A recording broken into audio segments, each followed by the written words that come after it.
gusto ko pong ipaalam sa inyo bago ko po ligawan si Joy. Kaya lang, ligaw lang muna. Gusto ko makatapos muna ng pag-aaral. Ayan na. Muli nagbabalik po ang inyong lingkod, guys. Ayan. Mega love shout out. Ayan. At muli, ito na naman tayo. Reaction tayo dito sa nakakakilig na. Ayun na. Alam nyo na yan. So, full charge na ba kayo? Ako na low bat. Pero ito, pero ito, full charge na naman po ang inyong lola. At ayun na, ito ba ay hudyat na ng, alam nyo na yon, yung mga feelings, di feeling, yung mga feelings nila ay, ito ba, ay, yun na, hiningi ni Papa Dan ang basbas. Por respeto, ayun na, nagpaalam si Papa Dan kay Nanay Melda na, yun na, manliligaw. Pero, pumayag naman si Nanay Melda, kaya nga lang may kondisyon. Yan! Pero ayun na guys, pakiclick naman po muna ng thumbs up na sa ganun ay swak sa panlasa ni YouTube. At baka meron pa dyan na hindi nakaklick po yung notification bell, pakiclick naman po na sa ganun ay updated kayo sa aking mga video na i-upload. Ito na guys, samahan nyo naman ako. Ayan! Yan po ba, bilang respeto po sa inyo, gusto ko pong ipaalam sa inyo bago ko po ligawan si Joy.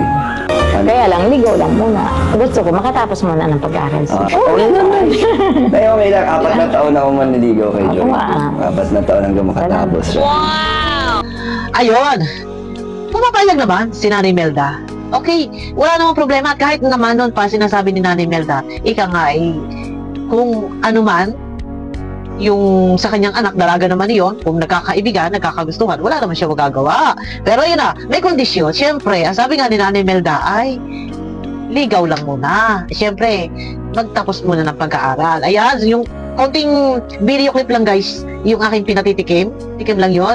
At, puntahan niyo po ang YouTube channel ni Kalinga Prab. Nandun po yung kanyang upload kahapon. Doon yung mapapanood yung kabuang video. Pero yun na, maganda naman yung sinasabi ni Nanay Melda na, okay, sige, magligawan kayo. Pero, aral mo na, 4 years. Ayan. Siguro naman, 4 years. Hindi naman 4 years na manliligaw. Pwedeng manligaw, kung sagutin, eh di sige. Pero, huwag munang mag-aasawahan. Yun siguro yung gustong mangyari ni Nanay Melda. Nanay Melda, parang hindi ko yata naintindihan yung ibig sabihin ni Nanay Melda. Na ligaw muna. Ano yun, ligaw sa loob ng 4 years? Aba, ang lapit na 4 years na manliligaw. Medyo nakakainip yun ha. 4 years na manliligaw. Aba, ikaw muna. Siguro, pwede naman manligaw. Or sa loob na halimbawa ng 1 month, 2 months, 3 months, 4 months, 5 months, maging mag-on na sila or tinanggap na ni Joy ang puso ni Kalingap Dan. Yeah. Kung tinanggap na ni Joy ang puso ni Kalingap Dan, eh di mag-on na sila. So ngayon, ibig sabihin, mag-on, maghihintay siya ng 4 years bago magpakasal, pagka-graduate na ni Joy. Ayun! Pero, hindi, Nanay Melda, hindi pwedeng aral muna. Hintay makatapos yung pag-aaral. Saka mag-on, saka magiging magjawa. Ay, nakakainip naman yan kung 4 years purong ligaw. Siguro, ilang buwan na panliligaw, and kung talagang ramdam ni Joy na okay si Papa Dan sa kanya, ay di mag-on. May relasyon, inspirasyon ba? Ay, sana all. May mga inspirasyon ng ganyan. No? At ika nga ay, sige lang, nag-aaral ka, may boyfriend ka, pero hanggang jowa-jowa lang muna. Yun, Nanay Melda, hindi pwedeng ligaw lang muna. Ay, di 4 years ligaw lang muna. Ay, nakakainip naman yun. Ayun na. Pero ayun na. At, ito, medyo dinidistract ni Nanay Melda, si Joy. Si Joy. Si Kalingap Dan. At, sinasabi ni Nanay Melda, siyempre, alam nyo ba, nanay, yung mas higit na nakakilala, alam kung ano yung ugali ng kanyang anak.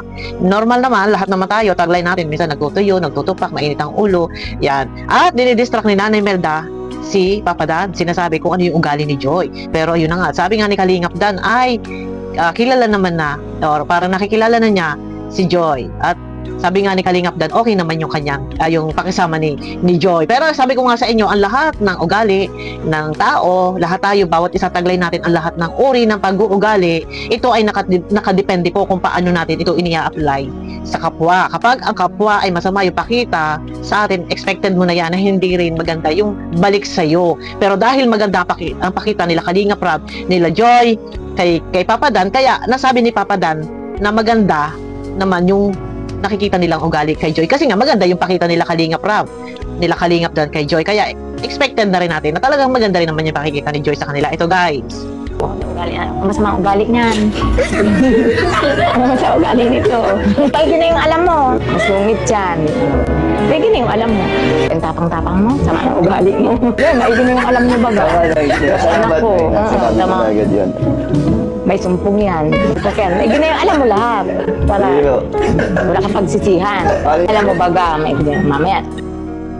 Ayan, di ba? Narinig ninyo, dinidistract ni Nani Melda si Kalingap Dan. Pero sabi ni Kalingap Dan, kumbaga parang nakikilala na niya si Joy unti-unti at okay naman yung kanyang ugali. Kasi nga, maganda rin naman yung pinakikita nila Kalingap Rab, nila Kalingap Dan kay Joy. Kaya maganda rin talaga yung ugali ni Joy na nasasaksihan nila, napaka-loyal, napakabait, napaka-masunurin at nagpapasakop si Joy kay Kalingap Rab. Yan, oh, very good. Kaya nga, naging siya nga yung may award si Joy no? Yung Loyalty Award.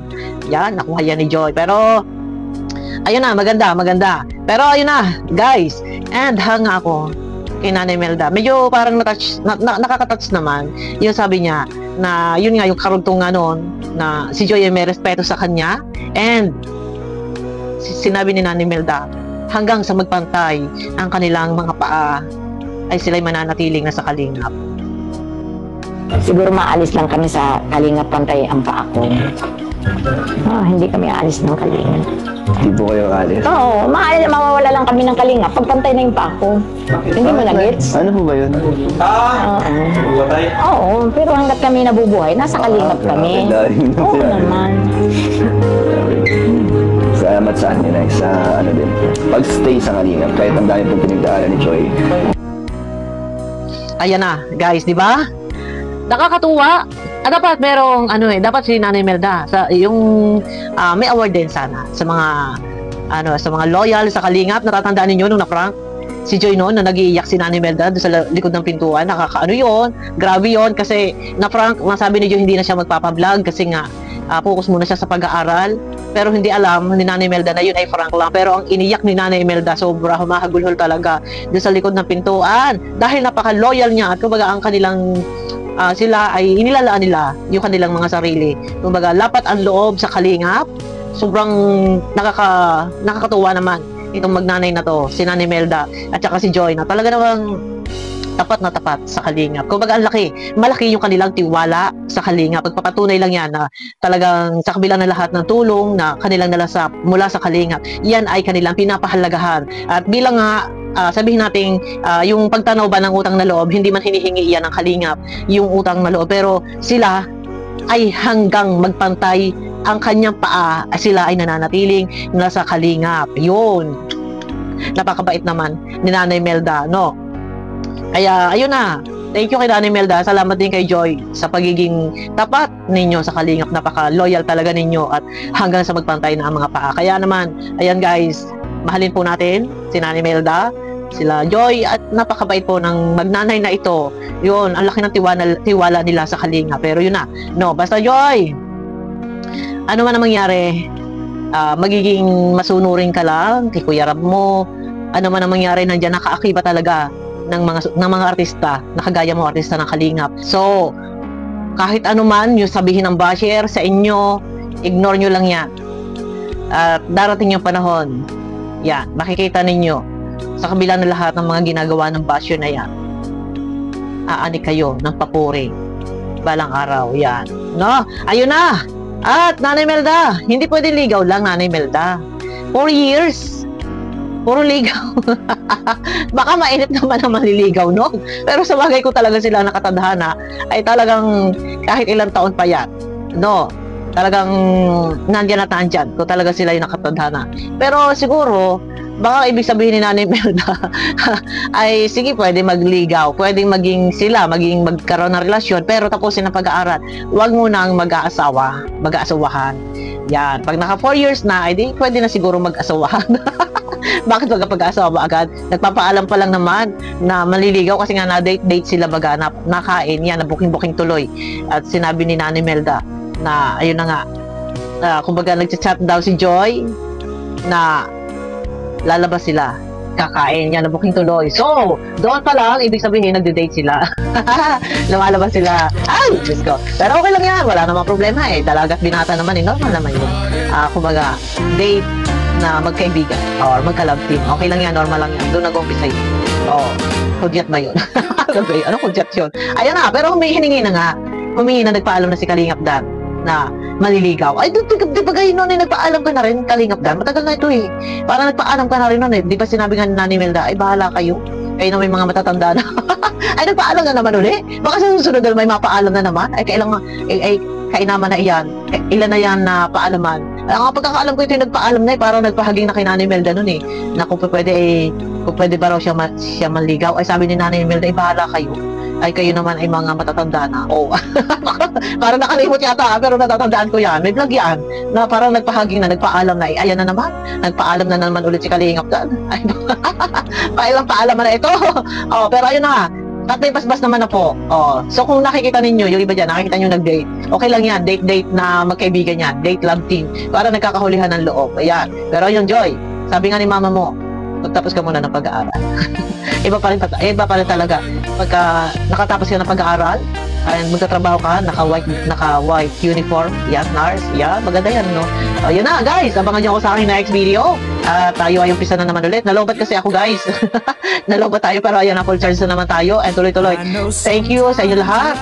Sa Danjoy Kilig Overload, tsaka sa Solid Joy, Diwata Team Korea, mega love shoutout po kay Ma'am Braveheart, kay Ate Mina, at kay Sis Shakmet Nitoy. Ayan, sa aking mga kasama sa Danjoy Kilig Overload, kila Ma'am Helen, kila Ma'am Marie. Ayan, ako, gustahan ko, dami. No, thank you, maraming salamat po sa inyo lahat. Kay Sis Mai, ayan, mega love shoutout, no? Kay Sis Angelica Sahagon, ayan, kay Sis Clarissa Sumkad, kay Ma'am Dina, kay Sis Joveline, ayan, kay Sis Liwliwa, kay Ma'am Maria Gracia, kay Ate Malo, kay Sis Maricel, ayan, kay Sis Merly, yan, dalawang Merly dito, ayan, kay Sis Monica, kay Ma'am Rosemary, kay Sis Ruby, kay Sis, sino to nag-change? Kay Sis Manghobat, kay Sis Zen Robles, ayan, may galang shoutout po sa inyo lahat, guys, and kita-kita tayo, abangan nyo ako sa aking next video, pakiclick naman po ng thumbs up, at ayan na, may basbas na po, na pwede na magligaw-ligaw, pwede na mag-date-date, ayan, pero sabi nga Nani Melda, aral daw muna. Aral muna, bawal manligaw, manliligaw 4 years, at tagal nun. Ayan na guys, abangan nyo ako sa aking next video po.